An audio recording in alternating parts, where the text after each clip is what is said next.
نبی پاک فرماتے ہیں دو قسم کا سرمایہ جس کو ملا اسے کائنات کی ہر نعمت مل گئی. اور حضور نے فرمایا میں اپنے غلاموں کو نصیحت کرتا ہوں یہ دو دولتیں ایسی ہیں جو اللہ سے مانگا کریں. صبح و شام رب کریم سے ان دو پیسوں کا سرمایہ کا اس خزانے کا سوال کریں. یہ مل گئے تو تمہیں ہر شے مل گئی. یا رسول اللہ وہ کون کون سی چیزیں ہیں؟ فرمایا ایک جس شخص کو اللہ نے معاف کرنے کی دولت عطا کر دی, جو معاف کرنے لگ گیا, جس کی طبیعت میں درگزر آ گیا, جو معاف کرنے لگا, غلطیاں معاف کرنے لگا, جس کو ایک دولت یہ مل گئی.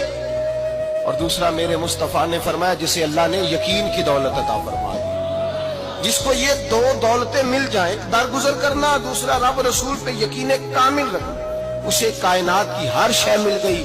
میرے نبی پاک نے فرمایا جب بھی دعا مانگو خدا سے یہ دو نعمتیں مانگا کرو.